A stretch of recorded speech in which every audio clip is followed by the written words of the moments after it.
आदमगढ़ नामक एक राज्य में भानु प्रताप नाम का एक बहुत ही कंजूस और मक्खी चूस राजा रहता था। सारे राज्य के लोग उसकी कंजूसी से बहुत परेशान थे। फिर एक दिन, अरे तूने मेरे सारे खेत के आलू चुराए। मैंने तुझको कई बार मेरे खेत के आसपास भटकते देखा है। अरे ओ भाई, मैंने तुम्हारे खेत के आलू नहीं चुराए हैं। तुम मुझ पर ऐसा झूठा इल्जाम नहीं लगा सकते। सच सच बता दे, तूने मेरे सारे आलू कहाँ छिपा कर रखे हैं?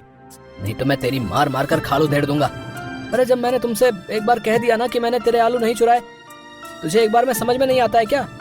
लगता है तू ऐसे नहीं मानेगा। रुक, तुझे सबक सिखाना ही होगा। वो दोनों आपस में लड़ ही रहे होते हैं कि तभी वहाँ पर एक व्यक्ति आ जाता है। अरे अरे भाई, क्या हुआ? अरे अरे तुम दोनों ऐसे अरे लड़ क्यों रहे हो भैया? अरे अरे आखिर माजरा क्या भाई? अरे भाई, इस धीरज के बच्चे ने मेरे सारे खेत के आलू चुरा लिए और जब मैं इससे पूछ रहा हूँ तो ये झूठ बोल रहा है ऊपर से। अरे ओ भैया, मैंने इसके खेत के आलू नहीं चुराए। ये खामखा ही मुझ पर इल्जाम लगा रहा है। अरे भाई, अरे लड़ने से क्या फायदा है बताओ? तुम अपनी समस्या को लेकर राजा जी के पास जाओ ना, हो सकता है वो तुम्हारी समस्या का समाधान निकाल दे। फिर वो दोनों अपनी समस्या लेकर राजा के महल में पहुंचते हैं।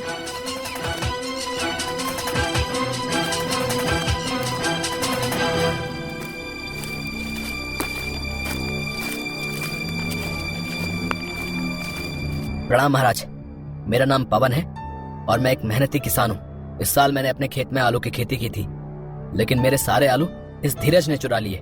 नहीं महाराज, मैंने इसके आलू नहीं चुराए। ये मुझे फंसाने के लिए मनगढ़ंत कहानियां बना रहा है। नहीं, तू नहीं मेरे आलू चुराए, मैं तुझे छोड़ूंगा नहीं।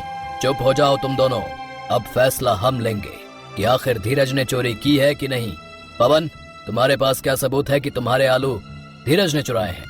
महाराज, मैंने इसको अपनी आंखों से देखा है मेरे खेत के आलू चुराते हुए। लेकिन महाराज, ऐसा तो मैं भी बोल सकता हूँ कि पवन के सारे आलू मंत्री जी ने चुराए हैं, तो क्या आप इस पर विश्वास कर लेंगे? हाँ, धीरज एकदम सही कह रहा है। हम इस पर ऐसे इल्जाम नहीं लगा सकते। तो फिर मैं क्या करूं महाराज? मेरे आलू की भरपाई अब कौन करेगा? पवन, मैं तुमको 10 दिनों का समय देता हूँ।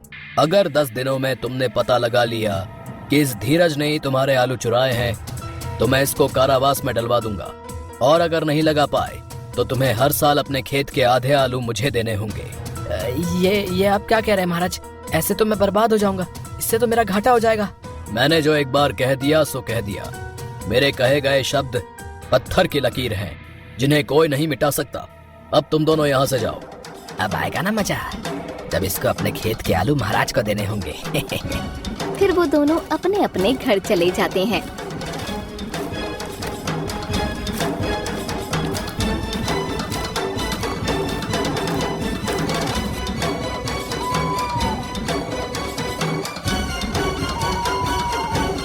जी, आपको क्या हुआ? आप इतने उदास क्यों लग रहे हैं? बात क्या है? अब तुम्हें क्या बताऊं सुलोचना, हम बर्बाद हो गए। हमारे सारे खेत के आलू उस धीरज ने चुरा लिए। हमारे खेत के आलू चोरी हो गए? तो फिर आपने उस धीरज की शिकायत महाराज से की कि नहीं? फिर पवन ने सुलोचना को राजा के महल वाली सारी बात बताई।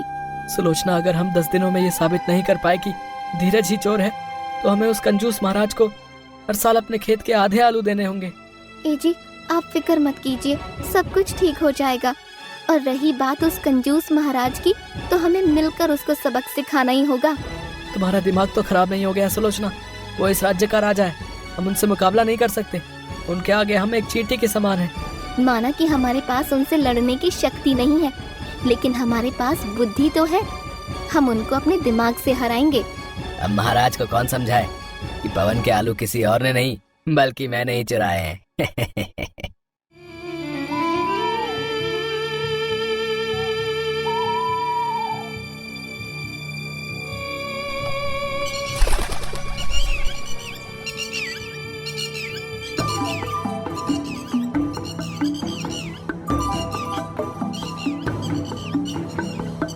मंत्री जी, बहुत दिनों से आपने हमारे राजकोष का हिसाब किताब नहीं दिया। आखिर हम जानना चाहते हैं कि ऐसा आपने क्यों किया? महाराज, राजकोष अभी भरा हुआ है। राजकोष के लिए केवल कुछ ही मुद्राओं की आवश्यकता है, बस इसीलिए मैंने आपको नहीं बताया महाराज। राजकोष भरा हुआ है तो क्या हुआ, लेकिन उसमें अभी कुछ मुद्राओं की आवश्यकता है। क्या आपको पता नहीं, अगर राजकोष खाली रहेगा तो इस पूरे महल का खर्चा कैसे चलेगा? कितना कंजूस है ये। अगर मैं इसकी जगह होता तो पूरा राजकोष ही खाली कर देता, लेकिन इसकी तरह इतनी कंजूसी नहीं करता।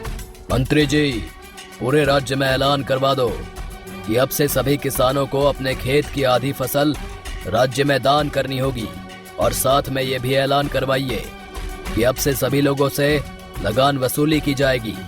जी जी जी महाराज, आपका हुक्म सर आंखों पर महाराज। महाराज की जय हो। सुनो सुनो सुनो, महाराज का हुक्म है, अब से सभी किसानों को अपनी आधी फसल राजा को दान देनी होगी, और जिसने भी महाराज की आज्ञा का पालन नहीं किया उसको गर्म तेल में डुबोकर मारा जाएगा। सुनो सुनो सुनो। राजा का ये ऐलान सुनकर राज्य के सभी लोग बुरी तरह से चौंक जाते हैं।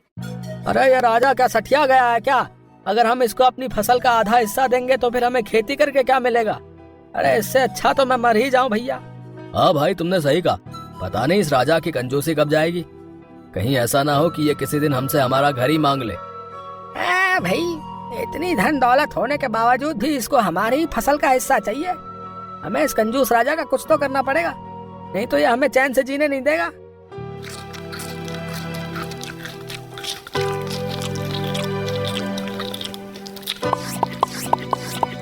अरे मंत्री जी, आप कितना खाना खाएंगे?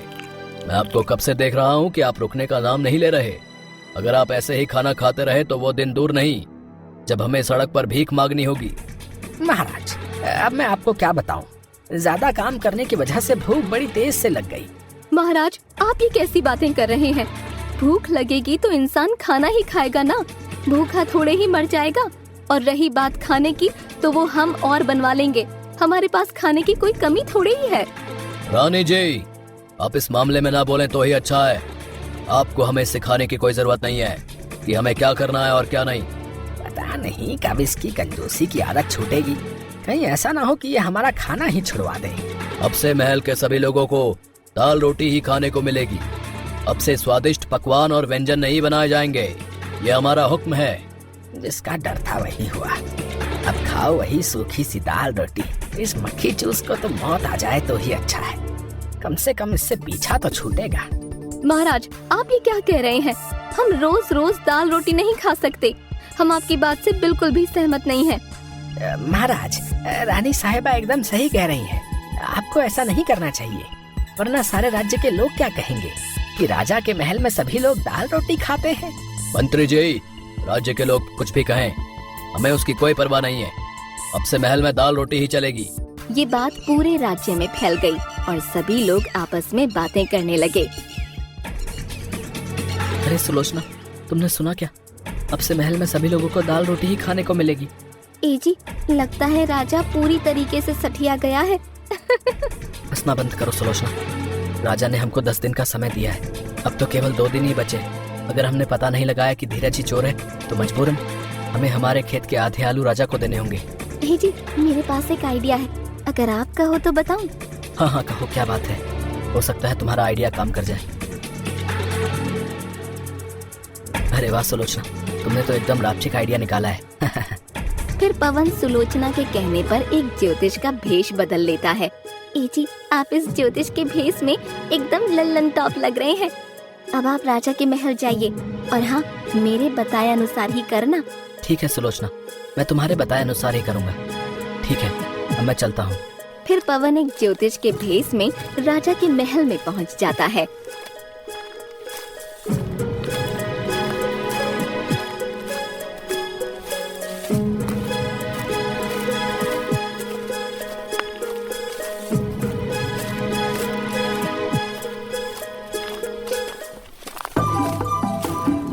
प्रणाम महाराज, मैं एक ज्योतिषी हूँ। मैं पास के ही एक छोटे से गांव में रहता हूँ और मैं भविष्य बताता हूँ महाराज। कहो तो आपका भविष्य भी बता दूं? ओह अच्छा, तो तुम भविष्य बताते हो। सबसे पहले हमारी रानी साहिबा का भविष्य देखो और बताओ कि हमें संतान प्राप्ति कब होगी। फिर पवन रानी का भविष्य देखने का नाटक करने लगता है और महाराज से कहता है, महाराज, आपके घर बहुत ही जल्द खुशखबरी आने वाली है और एक नन्हा बालक आने वाला है। अरे ये तो बड़ी ही खुशी की बात है। अरे रानी साहिबा, आपने सुना? हमारे घर नन्हा मेहमान आने वाला है। हाँ महाराज, ये तो बड़ी ही खुशी की बात है। ज्योतिषी जी, अब आप हमारा भविष्य देखिए कि हमारे भविष्य में क्या लिखा है। जी महाराज, आप अपना हाथ आगे लाइए।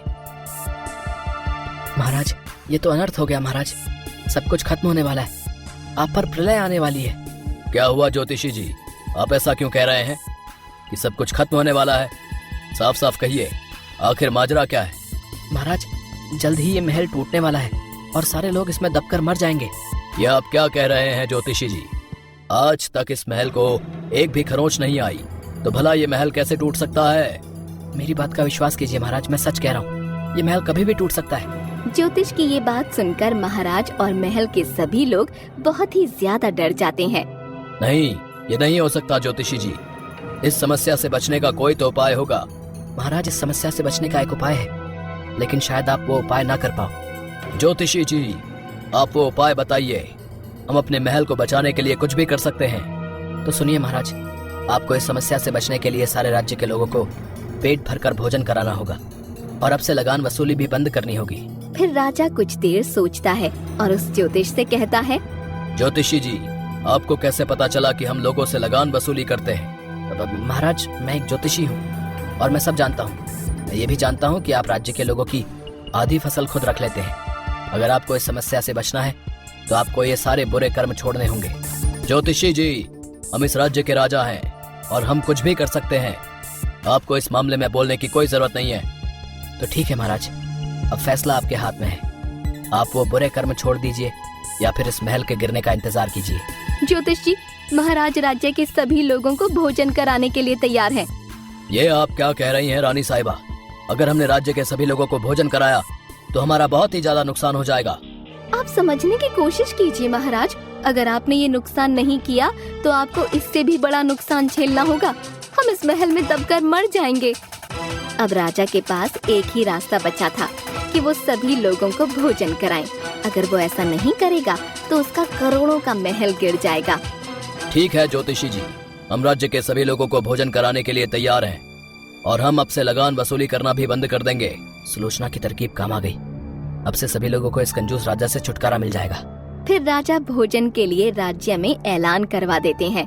सुनो सुनो सुनो, हमारे राज्य के राजा राज्य के सभी लोगों को भोजन कराने वाले हैं। सभी लोग कल महल में पूरे परिवार के साथ उपस्थित हो जाएं। सुनो सुनो सुनो। अरे भाई, ये राजा अकल का थोड़ा सनकी है क्या है? कभी हम सभी को लूटता है और कभी हमको ही दावत देता है।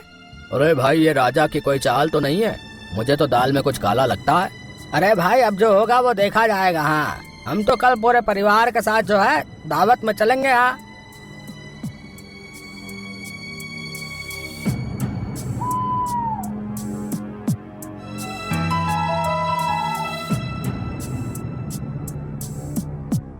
अरे सुलोचना, तुम्हारी ये तरकीब काम आ गई। कल राजा ने सभी लोगों को महल में भोजन के लिए बुलाया है। जी, ये तो बड़ी ही अच्छी खबर सुनाई आपने। अब राजा की अकल ठिकाने आ जाएगी।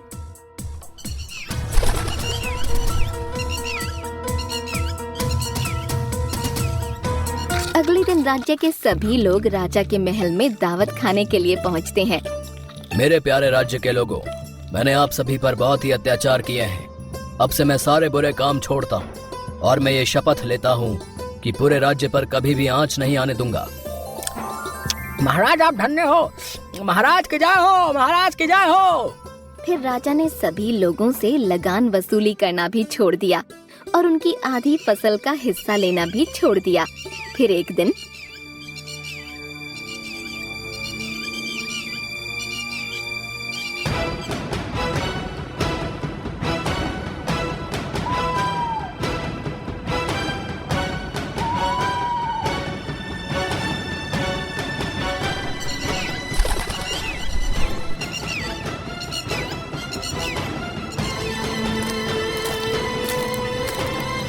बहुत दिन हो गए इन सभी आलूओं को संभालते संभालते, अब इनको बेचना ही उचित होगा, नहीं तो ये सारे आलू जल्दी ही खराब हो जाएंगे। धीरज की सारी बातें पवन खिड़की में से सुन लेता है।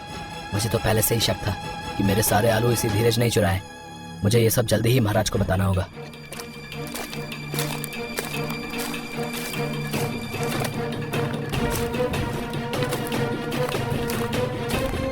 फिर पवन ये सारी बातें महल में जाकर महाराज को बता देता है और पवन महाराज को लेकर धीरज के घर पहुंच जाता है। अरे महाराज, आप यहाँ? मुझे बुला लिया होता आपने। यहाँ आने का कष्ट क्यों किया आपने? कष्ट तो अब तुझे होगा धीरज। बता, तूने पवन के खेत के आलू क्यों चुराए? महाराज के डर से धीरज एक तोते की तरह सारा सच उगल देता है। मुझे माफ कर दीजिए महाराज, मैं लालच में आ गया था। मैंने ही पवन के खेत के आलू चुराए। मुझे माफ कर दो, मुझसे बहुत बड़ी गलती हो गई महाराज। तूने पवन के खेत के आलू ही नहीं चुराए, बल्कि हमसे झूठ भी बोला। सैनिकों, बंदी बना लो इसे। फिर महाराज धीरज को बंदी बनाकर उसको ले जाते हैं।